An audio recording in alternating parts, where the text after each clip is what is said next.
하나님 나라의 보물이십니다. 이렇게 인사해 주십시오. 네, 오늘 이 예배 자리에 나오신 여러분들 하나님 나라의 보물인 줄로 믿습니다. 제가 수문교회 우리 김선목 목사님 저하고 같이 신대원에서 같이 공부를 하셨는데요. 제가 신대원 갈 때 훨씬 형님이셔가지고 신대원 다니면서 이렇게 인생의 선배로 또 많이 이렇게 영향도 받고 도움도 받았는데 제가 서울로 올라오고 나서 이렇게 가까이에 있으면서 또 함께 교제할 수 있고 또 이렇게 수문교회 귀한 말씀의 자리에 저를 불러주셔서 감사하고 또 이렇게 은혜를 나눌 수 있어서 얼마나 감사한지 모릅니다. 좋은 교회, 좋은 성도님들, 좋은 목사님들과 함께 이렇게 말씀을 나눌 수 있게 된 것을 하나님께 감사하면서 오늘 마지막으로 고린도전서 13장에 나와 있는 이 말씀을 통하여서 제가 사랑이라는 주제로 여러분들과 말씀을 잠시 나누려고 합니다. 여러분, 연말이 되면 숙제처럼 여겨지는 게 하나 있습니다. 나이가 젊으신 분들은 몰라요. 연세가 좀 있으신 분들은 연말이 되면 숙제처럼 해야 되는 게 하나 있어요. 국민건강보험공단에서 날라온 문자가 하나 있습니다. 무슨 문자예요? 건강검진 받아야 된다는 문자입니다. 그러면서 건강검진 받으라고 하면서 문자에 뭐라고 기록되어 있었냐면, 제가 그 문자를 보고 은혜를 받았습니다. 안전하다고 생각할 때 미리 해주세요. 이래 문자가. 그래서 이게 건강보험공단에서 이게 건강검진 받으라고 이런 문자를 보내는구나. 건강검진을 또 막상 이제 받아야 된다고 생각하면 갑자기 1년 동안 좀 게을렀던 내 생활들, 또 운동하지 않고 또 무관심했던 그런 것들에 대한 걱정이 생기면서 이게 몸이 좀 안 좋은 것 같은데, 뭐 혈압이 높은가, 또는 뭐 이렇게 콜레스테롤 수치가 높은가, 또 몸에 좋지 않은 게 있는가 아닌가, 이렇게 하면서 걱정이 됩니다. 그래서 건강검진 안 받고 싶어요. 괜히 귀찮고 또 괜히 걱정도 되고. 그럼에도 불구하고 여러분, 우리가 건강검진을 받을 필요가 있죠. 건강검진을 받아야죠. 받아서 우리의 건강의 상태를 확인을 하고 또 더 남은 생에 우리에게 허락하신 날들 동안 더 강건하게 살아갈 수 있도록 우리가 준비를 해야 되는 것이 맞습니다. 여러분, 제가 그 문자를 보면서 왜 은혜 받았다는 이야기를 했냐면, 성도된 우리는 우리가 이 땅 가운데 살아가면서 우리가 영과 육으로 이루어져 있다는 이야기를 많이 하죠. 육신의 건강은 나라에서 챙겨줘요. 건강검진 받으라고. 우리의 영적인 건강도 우리가 하나님 앞에서 체크를 해야 됩니다. 내 영적인 건강 상태가 어떠한지 확인을 좀 해보셔야 돼요. 내가 교회는 열심히 다니고는 있는데, 늘 어려서부터 교회 다녀가지고 늘 습관처럼 신앙생활을, 종교생활은 하고 있는데, 내 지금 건강 상태가 영적으로 어떤 건강 상태가 있는지를 여러분 검사가 필요하다는 말입니다. 여러 증상들이 있을 거예요. 여러 증상들을 내가 체크해 볼 수가 있습니다. 여러분, 여러 증상들이 있는데 오늘 저와 여러분들이 확인해 보고자 하는 이 검사는요, 여러분들의 영적인 심장에 문제가 있는지 검사를 해보는 거예요. 사실 심장에 문제가 생기면 굉장히 심각해지거든요. 그렇죠? 저와 여러분들이 신앙생활하는 데 있어서 이 영적인 심장과도 같은 부분을 여러분들이 체크하고 확인해 보셔야 됩니다. 그게 뭐냐? 내가 지금 그리스도 안에서 사랑하고 있는가? 이걸 확인해 보셔야 돼요. 이 문제에 대해서, 이 질문에 대해서 나는 신앙생활을 얼마나 했고, 내가 얼마나 헌신하고, 얼마나 봉사하고, 네, 다 좋습니다. 보여지는 건 다 좋습니다. 그런데 질문해 보셔야 돼요. 내가 얼마나 지금 그리스도 안에서 사랑하고 있는가? 물어보셔야 됩니다. 이 사랑을 잃어버린 이 심각한 질병, 제가 어제도 그 작가, 제가 좋아하는 작가다 보니까 그 작가의 책들을 많이 읽게 되고 많이 묵상을 하게 되는데, C.S. 루이스라고 하는 작가가 쓴 책, 그 책에 동일한 책인데 그 책에서 말한 것처럼 왜 이 질문을 해야 되냐면 이렇게 말을 합니다. 교회에 꼬박꼬박 출석하는 냉정하고 독선적인 도덕가가, 무슨 말이에요? 교회에 꼬박꼬박 출석하는 냉정하고 독선적인, 그러니까 율법적인 바른 생활을 하는 거죠. 뭐 술도 안 마셔요, 담배도 안 펴요, 저는 뭐 나쁜 짓도 안 해요, 그렇게 말하는 독선적인 도덕가가 거리의 매춘부보다 훨씬 더 지옥에 가까울 수 있다는 사실을 잊어버리고 사람들은 살아간다는 거예요. 길거리에 교회도 모르고 복음도 모르는, 정말 밤마다 술 취해서 살아가는 그 길거리에 어떻게 보면 우리가 판단하고 정죄하는 저 사람이 천국에 더 가까울 수 있대요. 누구보다? 교회에 꼬박꼬박 출석하는 냉정하고 독선적인 도덕가보다. 여러분, 오늘 우리가 하나님 앞에 예배드리러 나와서 이 예배 시간에 집회를 통하여서 확인해 보셔야 돼요. 내 건강 상태. 여러분, 건강검진 하고 싶다고요? 하고 싶지 않다고요? 저 같은 경우는 안 하고 싶어요. 괜히 뭐 안 좋다고 그러면 한 이야기 들으면은 굉장히 마음이 불편하잖아요. 제가 우리 교회 성도님들에게 그렇게 부탁을 합니다. 저는 싫은 소리 하고 싶지 않습니다. 왜냐하면 싫은 소리 하면, 여러분, 목사인 저도 아내가 목사로서 이렇게 해야죠, 이렇게 해야죠 말하면 듣기가 좋을까요, 싫을까요? 싫어요. 모든 남편들이 다 싫어할 거예요, 아마. 그렇죠? 별로 안 좋아해요. 성도님들도 마찬가지예요. 아무리 목사지만 목사가 이렇게 하세요 말을 하고, 성도님 이렇게 사셔야 됩니다 말을 하면 듣고 기분 좋은 사람 별로 없어요. 그래서 제가 기도하는 기도의 제목이 뭐냐? 여러분들에게 싫은 소리 안 하고 싶습니다. 여러분들의 신앙을 위해서 기도할 뿐입니다. 여러분들이 들으셔야 됩니다. 누구한테? 직접 들어야 돼요. 누구한테? 성령님에게 직접 들으셔야 돼요. 내가 영적으로 신앙생활을 잘하고 있는지, 내가 건강한지 목사가 여러분들을 딱 까발려 놓고 이야기하면 여러분 상처받았다 그럴 거예요. 다 떠나갈 거예요. 그렇죠? 성령님께서 이 시간 겸손하게 나와 예배하는 여러분들의 심령 가운데 이 말씀을 들려주실 수 있는 놀라운 은혜가 있기를 주님의 이름으로 축원합니다. 구약 성경은 우리가 붙들고 우리의 신앙의 기준으로 삼고 있는 이 성경 말씀의 구약 성경은 율법으로 구원받는 방법을 말해주고 있습니다. 율법으로. 이 율법을 지킴으로 구원을 받아요. 그렇죠? 그 율법은 아무에게나 준 게 아니에요.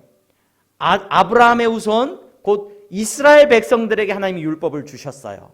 그리고 그 율법을 지킴으로 그들이 구원받을 수 있는데, 그 율법을 통하여서 하나님의 거룩하신 성품과 하나님의 뜻이 드러나요.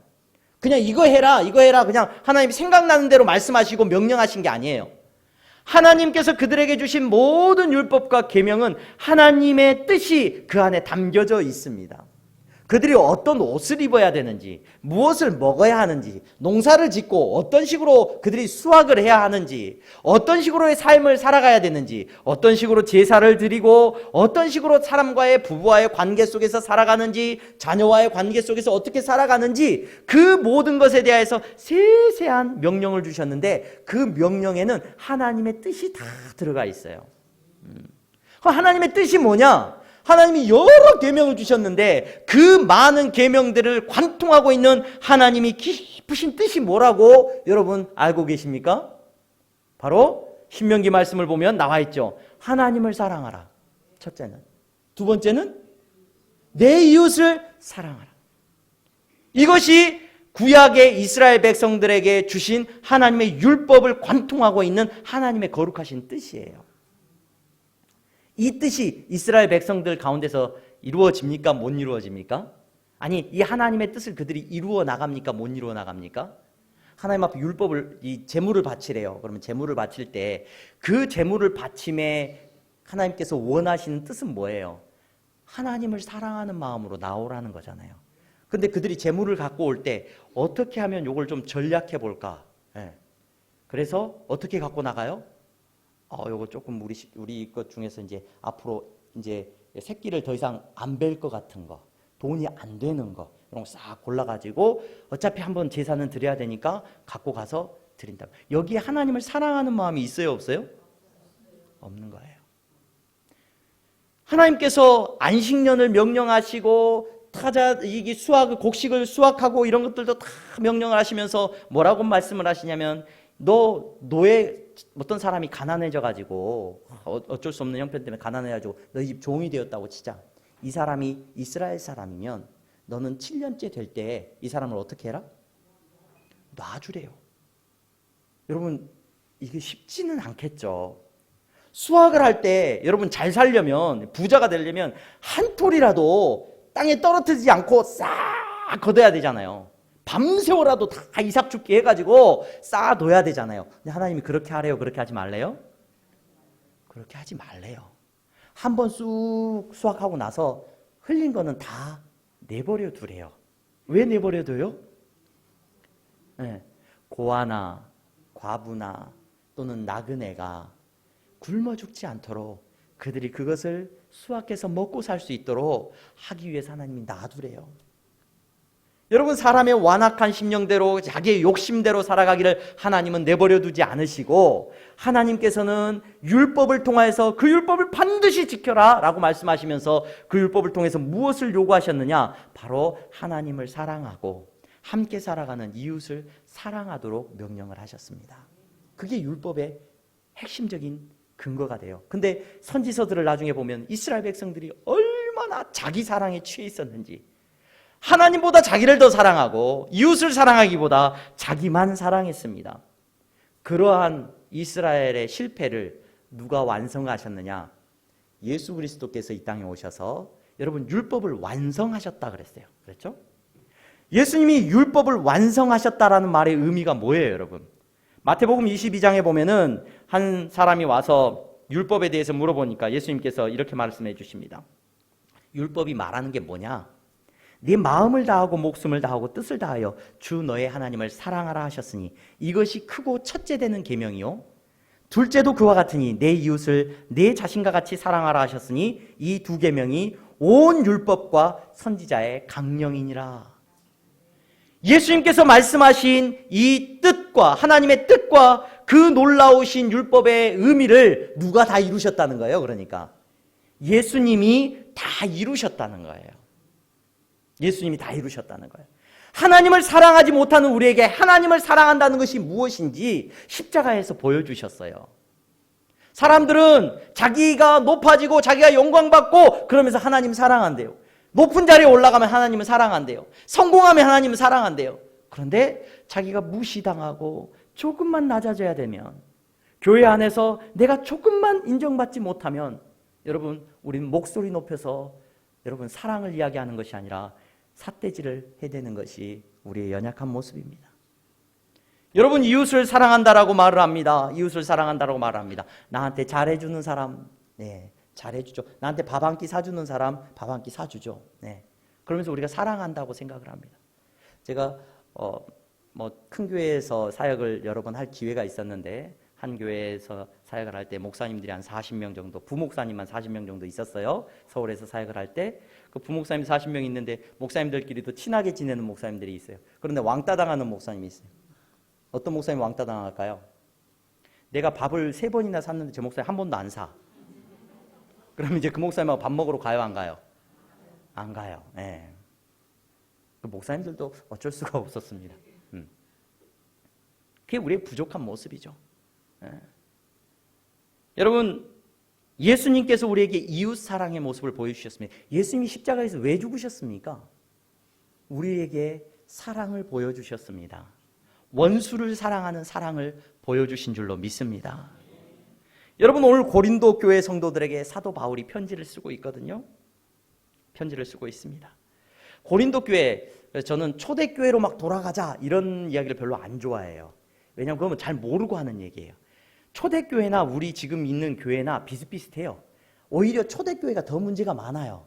물론 성령님께서 주신 특별한 은혜들이 있었죠. 부흥의 역사를 하나님께서 일으키셨죠. 초대교회 안에. 근데 초대교회에 여러분 서신서들 바울이 쓴 교회에 많은 편지들을 썼는데 저는 이 부분도 되게 은혜가 됐는데, 여러분 신약 성경에 보면 바울이 편지를 많이 썼죠. 바울이 쓴 서신서들이 많이 기록되어 있어요. 왜 바울이 서신서를 많이 쓴 줄 아세요, 여러분? 바울이 왜 그렇게 똑똑해서 옛날부터 막 똑똑해가지고 하나님께서 특별히 세우셨다 이런 얘기를 하시는 분도 있는데 그거 잘 모르는 얘기예요. 바울이 왜 서신서를 많이 썼냐면 바울이 그만큼 교회 개척을 많이 했어요.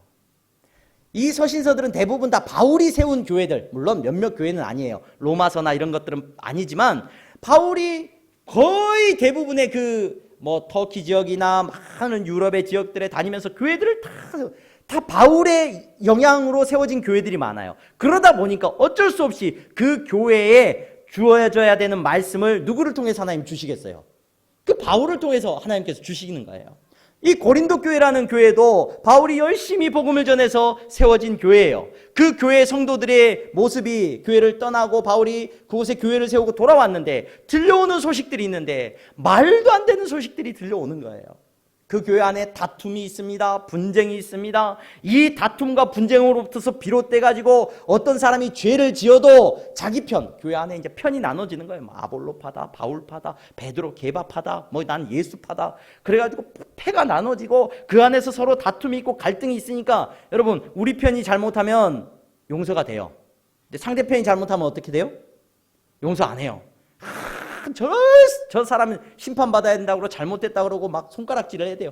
그런 모습들이 교회 안에 가늠하다 걸렸으면 우리 편은 용서해 주자 그러고 저쪽 편 사람들은 저 사람은 내쫓아야 된다 그러고 싸우고 분쟁하고 교회 안에 수도 없이 또 교회가 이제 세워지고 좀 시간이 지나면서 어떤 사람이 재능이 있다라고 말을 하고 주목받기 시작하니까 어떤 사람은 교사로 선지자로 일하니까 어떤 사람은 또 손가락질하고 전부 사람들이 다툼과 분쟁 가운데 가득한 모습을 보였습니다. 바울이 그 교회를 바라보면서 너무 안타까운 마음, 그러면서 그들에게 편지를 적고 있습니다. 그들에게 편지를 적어가면서 성령님의 은혜를 구하십시오라고 하면서 여러분 고린도전서 13장에 들어서면서 너무 중요한 말씀을 이제 전해요. 복음의 능력이 우리 안에 나타나야 되는데 그건 무엇으로 나타나야 되느냐? 예수님을 닮아가는 우리가 어떤 모습을 보여야 되느냐? 예수님이 십자가에서 왜 죽으셨다고요? 하나님을 사랑하고 우리를 사랑하시기 때문에 십자가에 죽으셨다는 거예요. 그 예수님을 믿고 그분을 닮아가기를 원하는 우리 가운데 사랑이 없다면 그 문제가 있죠. 그건 체크해 봐야 돼요. 여러분, 이 능력을 사도 바울은 우리에게 말해주고 있습니다. 오늘 우리가 읽은 말씀 너무나도 유명한 말씀입니다. 누구나 다 외우고 있는 말씀일 겁니다. 여러분, 성경에서는 내가 사람의 방언과 천사의 말을 한다고 할지라도 사람이거나, 여러분 우리의 존재가 여러분 동물들하고 다르다고 우리 믿고 있죠. 하나님이 우리 특별하게 만드셨잖아요. 직접 빚으셨고 생명을 불어넣으신 존재잖아요. 우리는 하나님의 사랑하는 자녀라고 말하잖아요. 네가 사람이거나 혹 그보다 더 대단한 능력을 가진 천사라고 할지라도, 그런 말을 하는 사람이라고, 그런 말을 하는 존재라고 할지라도 사랑 없다고 한다면 뭐가 돼버린대요? 꽹가리가 된대요. 꽹가리. 좋게 말해서 꽹가리지 뭔 말이에요 이게? 아무것도 아닌 존재가 되어버리고 만다는 겁니다. 여러분, 우리 교회에 다니면서 교회 안에서 목사입니다. 목사님, 장로님, 권사님, 우리가 목사이기 때문에 그럴듯한 말을 하고요. 교회 오래 다녔기 때문에 교회의 표현에 대해서 굉장히 익숙해져 있어요. 은혜되는 말, 어떻게 하면 은혜를 끼치는지 알아요. 그런 특별한 말을 한다고 해서 내가 목사로서 하나님 앞에서 존재론적으로 굉장히 괜찮은 존재고 뛰어난 존재가 되느냐? 아니라는 거예요.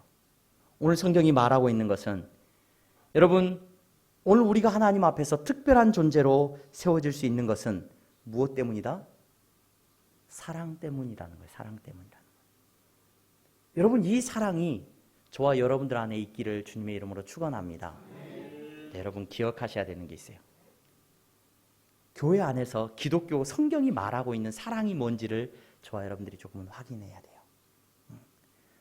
여러분, 교회가 말하고 있는, 성경이 말하고 있는 사랑은 절대로 감정이 아닙니다.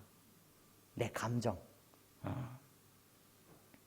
여러분, 교회에서 사랑합시다, 우리 이웃을 사랑하고 사랑합시다 그러면은 여러분 내가 감정을 막 이렇게 막 저 사람을 내가 안 보면 막 보고 싶고 막 사랑하는 감정이 막 내 안에 막 일어나게 만들자. 이거 돼요, 안 돼요?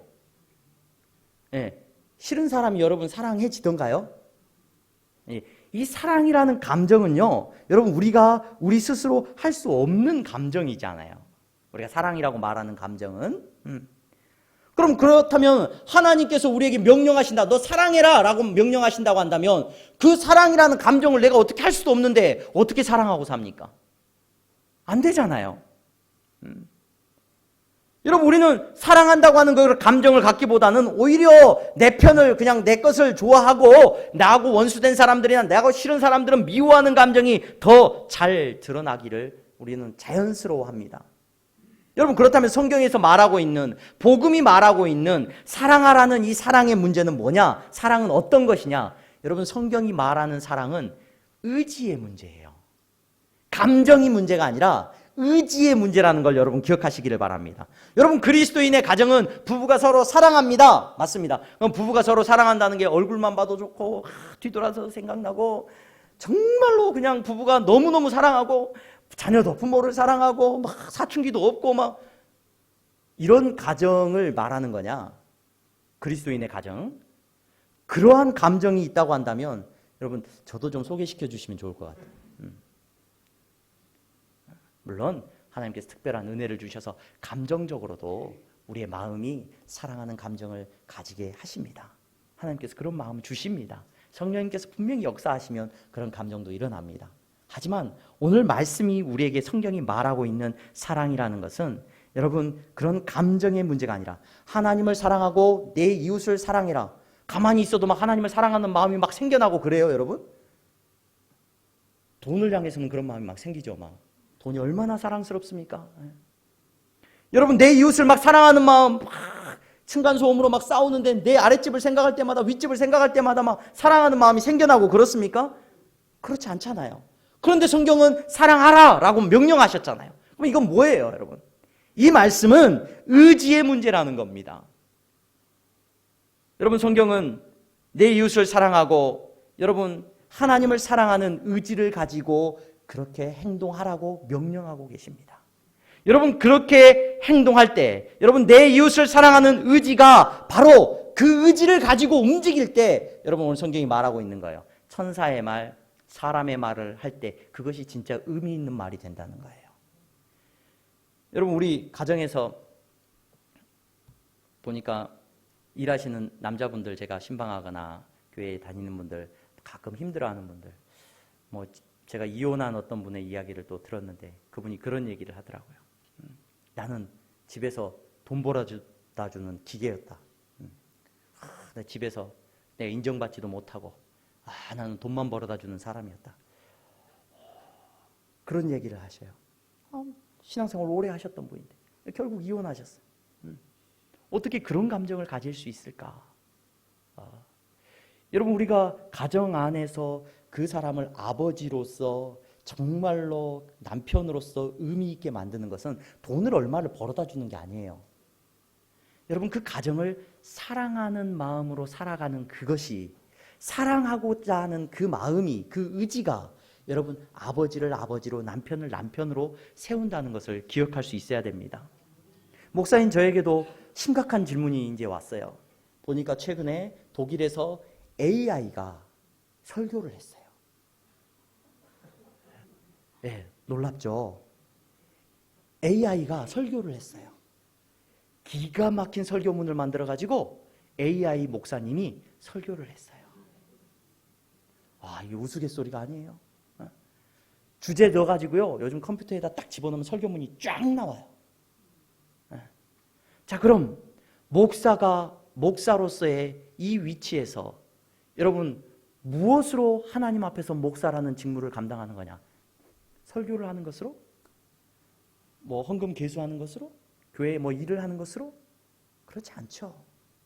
하나님께서 저에게 주신 사명이 무엇인지를 다시 한번 확인하게 됩니다. 이 자리에서 무엇하라고 하나님이 나를 이곳에 세우셨는가? 여러분 목사의 이 존재론적인 가치는 하나님께서 주신 이 사명에 있다는 것을 기억하게 됩니다. 하나님을 사랑하고 맡겨주신 영혼들을 사랑하는 것이 사명인 줄로 믿습니다. 그것에 가치가 있는 겁니다. 바울은 이 사랑이 우리의 가치를 말해준다라고 말하고 있는 겁니다. 여러분, 우리는 우리의 가치를 높이기 위해서 사람들은 노력을 많이 해요. 내가 명품 옷을 입고 다니면 저 사람 대단한 사람이네. 와, 좋은 차를 몰고 저분은 돈이 많으신가 봐. 좋은 집에 살면 와, 저분은 정말로 잘 사는 집이고 정말로 훌륭하신 분인가 봐. 저분이 어떤 대학교에 나오고 어떻게 공부했고 똑똑하고 어떤 실력이 있으면 그 사람의 가치가 높아진다. 우리 젊은이들은 요즘 외모죠, 외모. 그래서 어떻게든지 성형도 해야 되고 외모도 가꿔야 되고 예뻐져야 됩니다. 그러면 그 사람의 가치가 막 올라간다고 생각을 합니다. 여러분, 그런데 성경이 말하고 있는 가치는 요거 하나예요. 너가 얼마나 사랑하고 있느냐예요. 하나님을 얼마나 사랑하고 있느냐, 내 이웃을 얼마나 사랑하고 있느냐가 여러분들의 가치를 말하고 있다는 것을 잊지 마시기를 바랍니다. 내 가치는 어디에 있다고요? 사랑하는 것에 있어요. 내가 사랑하고 있지 않다면 여러분의 자리는 다 다른 걸로, 기계로 요즘은 다 대치돼요. 다 자리, 돈 있으면 다 바꿔줄 수 있는 것들이. 그러나 하나님께서 우리에게 주신 이 놀라운 사명을 우리가 기억할 때 여러분들의 가치가 얼마나 존귀한 사람인지 깨닫게 되는 줄로 믿습니다. 우리 학생들을 섬길 때도, 가정 안에서도, 교회 안에서도 여러분, 사랑하고자 하는 마음을 가지고, 사랑하는 마음을 가지고 섬기시는 여러분들이 되시기를 바랍니다. 여러분, 하나님께서는 믿는 자에게 능력을 주신다고 말씀하셨어요. 그렇죠? 근데 오늘 우리가 읽은 말씀에 보면은 그 믿는 자에게 주신 능력을 살짝 다르게 말해요. 네가 예언하는 능력이 있어 모든 비밀과 모든 지식을 알고 또 산을 옮길 만한 모든 믿음이 있을지라도, 엄청난 일을 하는 겁니다. 엄청난 일을 하는 거예요. 믿음으로 일을 하는 거죠. 그냥 달려들어서 일을 하면은 하나님께서 일하게 하시는 기적들이 나타나고 놀라운 일들을 할 수 있습니다. 그런데 오늘 사도 바울이 말씀을 통하여 우리에게 가르치는 것은 그 놀라운 일들을 다 해도 뭐다고요? 사랑이 없으면 쓸모가 없대요. 쓸모가 없대요. 여러분, 쓸모 있는 사람 되시기를 원하십니까? 수문교회 여러분들 출석하시면서 여러분 한 분 한 분이 수문교회에 정말 쓸모 있는 성도이기를 원합니다. 그러한 성도가 되기 위해서는 여러분 사랑하는 성도여야 될 줄로 믿습니다. 교회에 필요한 성도는, 하나님 나라에 필요한 성도는 사랑하는 성도인 줄로 믿으시기를 바랍니다. 사랑할 때 여러분 가장 중요한 사람이 됩니다. 사랑을 베풀 때 여러분들의 존재가 가장 가치 있다는 것을 여러분 기억하시기를 바랍니다. 여러분, 예수님이 왜 우리에게 그토록 중요한 분이세요? 예수님이 여러분들에게 그렇게 중요한 분이라고 우리 고백하잖아요. 예수님 내 인생에 가장, 그것은 예수님이 여러분들에게 사랑을 베풀어 주셨기 때문인 줄로 믿습니다. 자녀에게 왜 부모가 그토록 소중한 존재예요? 왜 군대 가서 엄마 말만 나와도 막 눈물이 막 뚝뚝뚝 떨어집니까? 엄마가 나를 사랑한다는 것을 알고 있기 때문에 그래요. 여러분, 교회 안에서 누군가를 감동시킬 수 있습니까? 여러분, 그 사람이 무엇으로 감동시킬 수 있습니까? 사랑하는 마음으로 여러분 감동할 수 있다는 것을 기억하시기를 바랍니다. 수문교회에 가장 가치 있는 성도는 어떤 성도라고요? 사랑하는 성도예요. 여러분, 바울은 계속해서 말을 합니다. 내가 내게 있는 모든 것으로 구제하고 또 내 몸을 불사르게 내줄지라도 사랑이 없으면 내게 아무 유익이 없냐. 여기서 내가, 우리말은 성경이 굉장히 이제 어려워요. 여기서 낸지 죄송합니다. 제가 이거 구분을 잘 못하겠어요. 이제 발음을 잘해야 되는데 낸지 넌지, 그렇죠? 낸지 넌지를 잘 봐야 돼요. 사랑이 없으면 누구한테 유익이 없대요? 예, 나한테 유익이 없대요. 나한테. 어떻게 해서 유익이 없냐? 유대인들이나 많은 사람들은 구제를 해야 된다라고 생각을 했어요. 그래서 유대인들은 구제를 많이 했어요. 구제를 많이 하고 지금도 전 세계에서 구제를 가장 많이 하는 민족 중에 하나가 유대인들이에요. 그 사람들은 밥 먹을 때마다 전부 다 구제함을 놔두고, 물론 그 구제함에 들어가는 그 구제는 자기 민족을 위해서 쓰여요. 자기 민족들을 뭐 전 세계적으로 쓰이는 게 아니라 자기 민족을 위해 쓰이는데, 구제하고 뭐 하면은 하나님께서 나를 복 주시고 우리 하나님께서 우리에게 다 정말로 칭찬받을 거고 좋을 것 같다. 얼마나 큰 일을 하느냐. 내 몸을 불사르게 내준다. 그거 하나님 보시기에 엄청난 일이잖아요. 그 사람은 천국 갈 것 같아요. 엄청나게 유익인 거예요, 그 사람한테. 희생하고 헌신하고 놀라운 일들을 했으니까 하나님 보시기에 그 사람을 복 주시고 엄청나게 축복해 주시니까 그 사람에게 엄청난 유익이 될 것 같은데 오늘 바울이 뭐라고 말을 하냐면 그렇게 다 해봤자 아무 유익도 없다. 내게 유익이 아무것도 없더라. 뭐가 없으면? 사랑이 없으면. 여러분 하나님 나라에 갈 때 여러분들의 희생과 헌신이 빛이 날 겁니다. 그러나 여러분 그 희생과 헌신이 사랑이 없다면 아무 유익이 없다는 거예요. 아무 유익이 없다는 거예요. 그렇게 헌신을 오래 하고 봉사를 해도 여러분 내 안에 사랑이 없으면 헌신이 오래되어지고 봉사가 오래되어지면 이제 짜증이 나오죠. 불평이 나옵니다. 능력이 안 나옵니다. 능력이 안 나와요. 어디에서 능력이 나오는지 아십니까, 여러분? 바로 사랑에서 능력이 나오는 겁니다.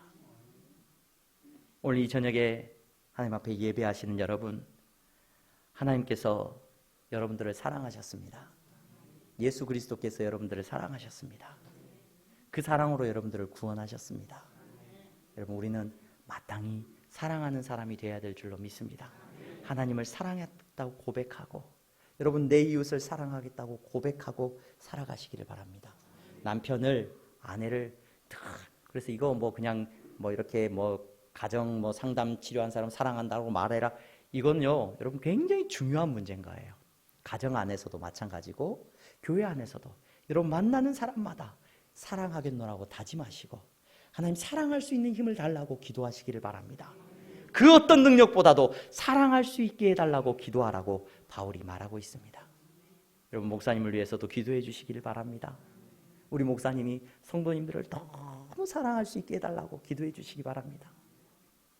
여러분 그러할 때 하나님의 놀라운 일들이 숨은교회를 통하여서 나타날 줄로 믿습니다. 제가 신대원 다닐 때 우리 목사님하고 같이 우리 김 목사님하고 같이 신대원 이제 들어갔어요. 신대원 들어가기 위해서 공부하고 막 신대원 입시 준비를 해가지고 신대원을 딱 들어갔는데 신대원에 가면 이제 전도사님들이라고 불리우는 분들이 많이 모이죠. 많이 모여요. 근데 많이 모이다 보니까 이상한 분들도 좀 있어요. 이상한 분들도 신학교에 왔는데 좀 이상한 분들도 좀 있으셨어요. 제가 아까 여기 설교 올라오기 전에 우리 목사님한테 목사님 혹시 우리 신대원 다닐 때 허광만 전도사님이라고 기억나세요? 그랬더니 이름은 기억난다라고 이야기하시더라고요. 그 허광만 전도사님이란 분이 어떤 분이셨냐면 제가 신대원에 갔는데 정말 이상했어요. 뭐가 이상했냐면 키도 좀 조그만하시고 머리숱도 별로 없으시고 그런데 이분이 우리가 이제 공부하려고 한 반에 막 한 100명 정도 신대원 전도사님들이 모여요. 그래서 그게 막 저희 때 4반이 있었고 그 다음에 이제 그렇게 시험 봐서 들어오지 않은 그냥 특별하게 입학하신 분들이 한 2반 정도 있었던 것 같아요. 끝반에. 근데 제가 신대원 들어가서 이제 공부를 하는데 한 100명 정도 앉아 있는데 이제 처음에 이제 동계 어학 강좌라 그래가지고 이제 언어를 배워요. 히브리어, 헬라어를 배우는데 열심히 이제 공부하려고 하는데 이제 모여서 이제 딱 전도사님들이 모이니까 다 모여서 이제 수업 준비를 하고 있는데 꼭 이 전도사님이 앞으로 나가요. 다 앉아 있으면 앞으로 나가요. 그래서 교수님 들어오시라고 마이크 딱 준비하는데 마이크를 들고 이분이 설교를 하셔요.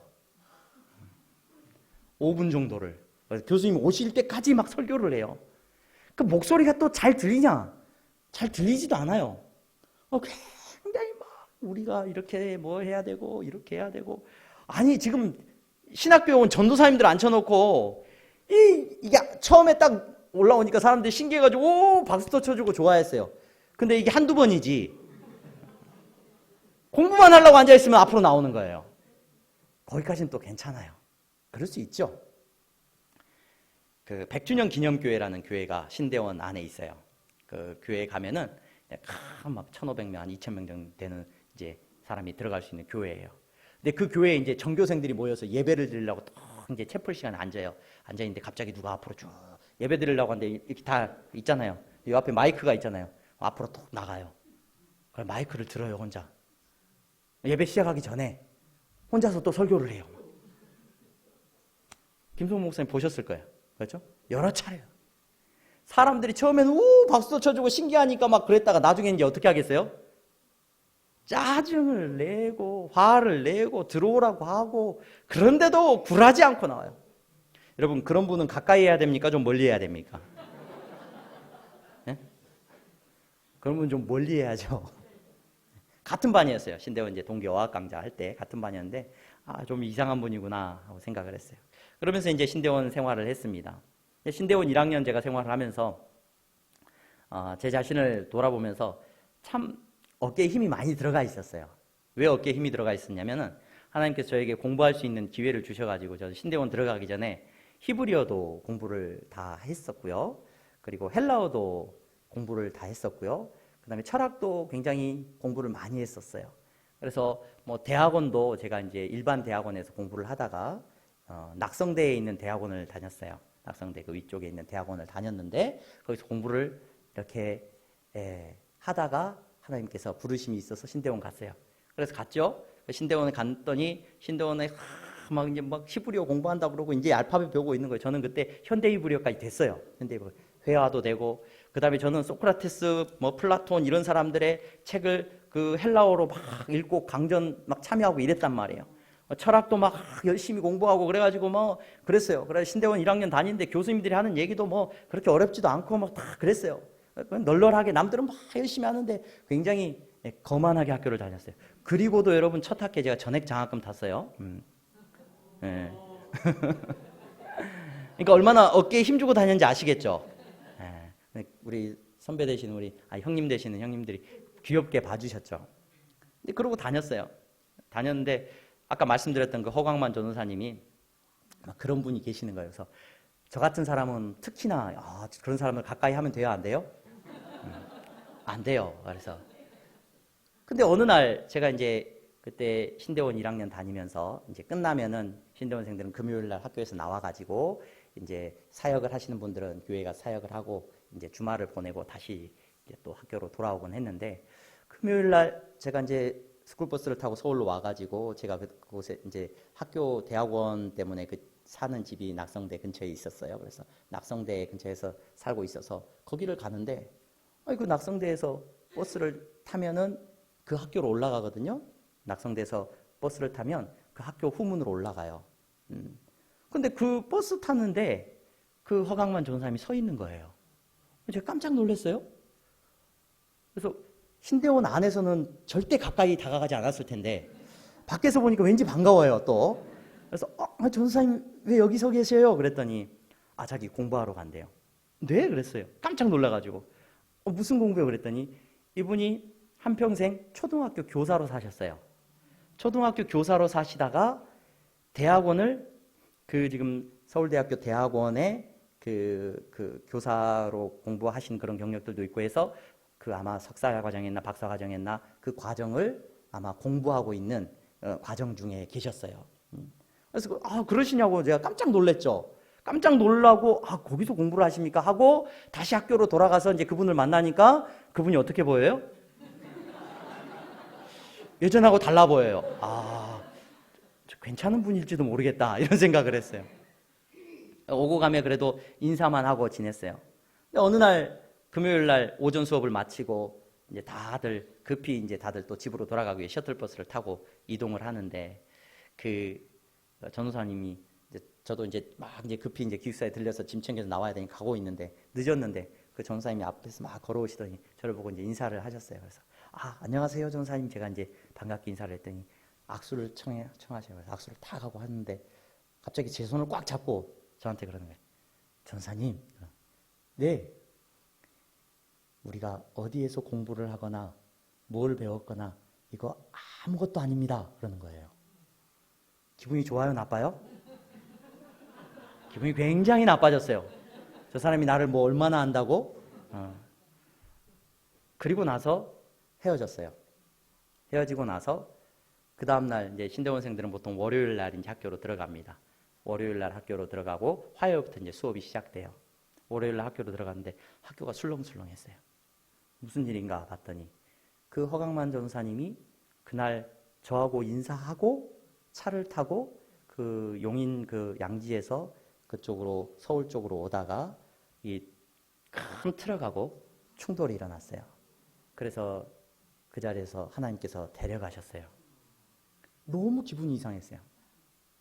너무 기분이 이상해가지고 그렇게 나하고 마지막 인사를 하고 저한테 그렇게 기분 나쁜 메시지를 전하시고 그냥 갑자기 떠나버리셨으니까 참 뭐 어떤 얘기를 하고 싶으셨을까? 그때 좀 얘기를 좀 들어드릴 건데 그랬나? 이런 생각도 들고 하는 아쉬운 마음들이 있었습니다. 그리고 나서 저는 4반이었거든요.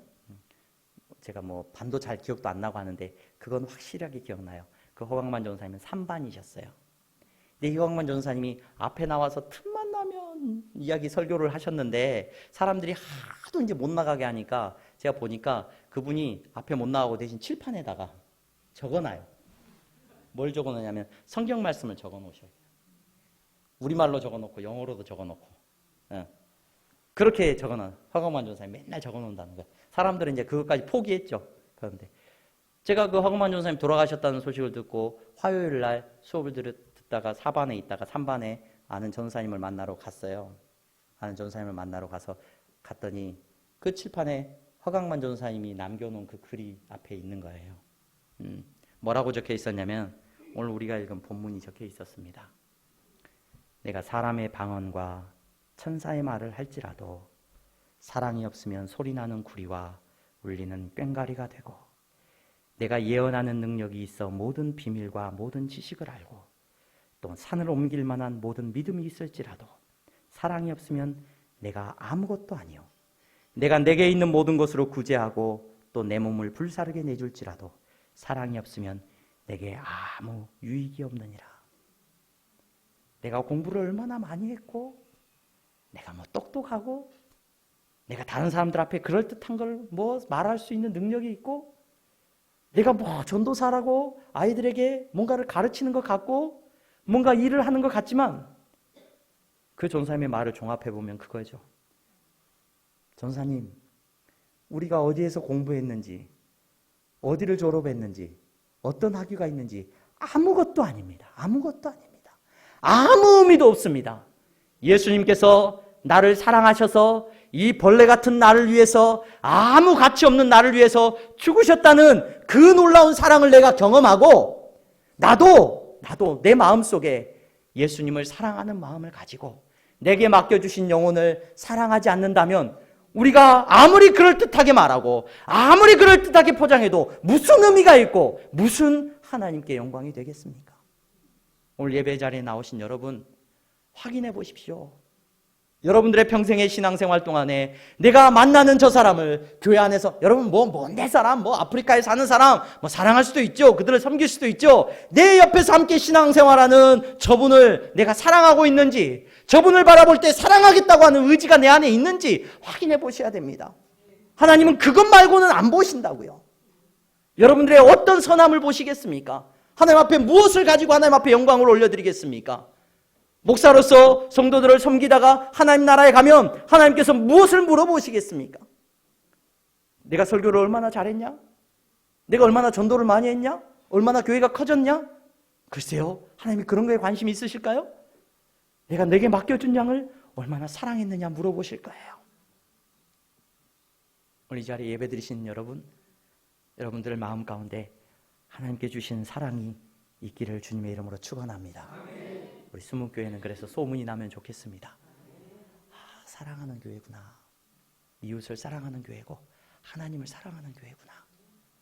여러분, 이 사랑을 여러분들의 마음에 품고 살아갈 수 있는 저와 여러분들이 될 수 있기를 주님의 이름으로 축원합니다. 기도하겠습니다. 하나님, 감사합니다. 우리에게 사랑하라 하셨습니다.